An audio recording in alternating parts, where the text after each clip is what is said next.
Hi, honey. It's Grandma. Hey, I'll turn around. Hi, sweetie. Good to see you. I know you're not feeling well, so I wanted to make a video of one of the stories from our little book. Remember our book that I bought for you that has all the stories in it? I'll show it to you just a minute. It's right here. See?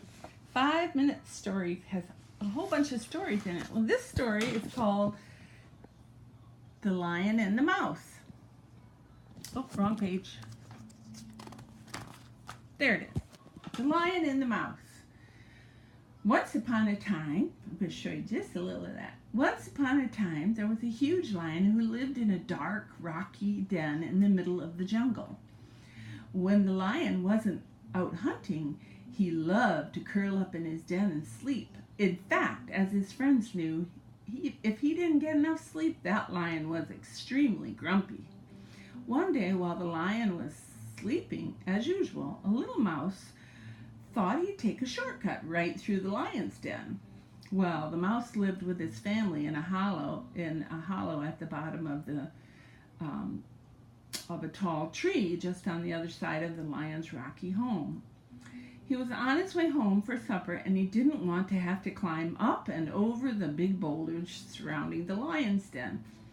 Oh, what harm can it do, he thought. That lion is snoring so loudly he'll never hear me. As he hurried past the snoring beast, he accidentally ran over the lion's paw with a mighty roar. The lion woke up and grabbed the little mouse in one quick motion. "How dare you wake me up," said the lion, roaring angrily. "Don't you know who I am? I am the king of the beasts. No one disturbs my sleep. I will eat you for my supper." And he opened his huge mouth up wide. Shaking with fear at the sight of all the lion's sharp pointed teeth, the terrified poor little mouse was so afraid. "Please, your majesty," he cried, "I didn't mean to wake you up. It was an accident. I was just trying to get home to my family. I'm too small to make a good meal for someone as mighty as you. Let me go. I promise I'll help you one day." Oh, he was so afraid. Well, that grumpy lion stared at that little mouse, and then he started laughing loudly. You can't help me," he said scornfully, shaking his furry mane. "Oh, what a ridiculous idea. You're too small to help someone as big as me." Now the little mouse trembled and closed his eyes as he waited for the terrible jaws to snap him up. But to his surprise, the lion didn't eat him. Instead, the lion smiled and opened up his paw. "Go home, you little mouse," he said to the mouse. "You've made me laugh, and you put me in a good mood, so I'll let you go. But hurry before I change my mind." The little mouse was very grateful. "Oh, thank you, your majesty, thank you. Oh, I promise you that I'll be your friend forever, and I won't disturb you ever again." As quickly as he could, the little mouse scurried home, and what a story he had to tell his children. A few days later, the lion was out hunting in the jungle, and he crept stealthily through the lush undergrowth, and he smelled something delicious. There was a clearing straight ahead, just ahead of him, and there stood a goat eating the grass beneath a shady tree. Yum, yum, yum. The lion circled that clearing, slowly crawling through the tall grass. He crouched low, ready to pounce on this unsuspecting goat, when suddenly a big net fell on him. Oh my goodness! He was trapped in a hunter's snare. The goat bleated in terror, and he ran off into the jungle. The lion roared and tried to break free from the trap, but the more he struggled, the more he became entangled in the net. He was so angry that he let out the loudest of roars. Roar, roar. Well,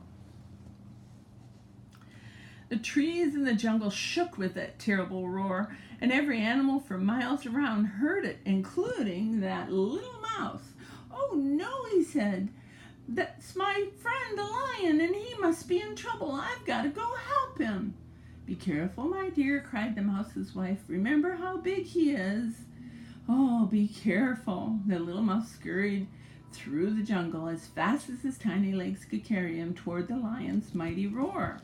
Soon he came upon him a clearing, and the lion was all tangled up and trapped in the ropes of the hunter's net. Remember that from the picture before? He was all trapped in the net. Keep still, your majesty, he says. Keep still. I'll have you out of here in no time. You? Oh, laughed the lion. The mouse ignored him, and he quickly started gnawing through the net with his sharp teeth. Before long, there was a big hole in the net, and the lion squeezed through the rope, and he escaped the trap. The lion held out his giant paw toward the little mouse. Thank you, my little friend, he said humbly, bowing his huge head. I was so wrong when I laughed at you and said that someone as small as you couldn't help me. You saved my life today, and I am truly grateful. The little mouse smiled up at the lion. You were kind enough to let me go before, and I promised that I would pay you back one day, he squeaked. It was my turn to help you. Side by side, the lion and the little mouse walked back into the jungle. From that day on, the huge, mighty lion and the tiny mouse became the very best of friends. The end.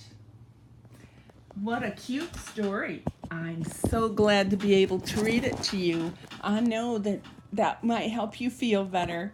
I'm hoping your medicine works quick and that you start feeling just as good as new in just a day or so.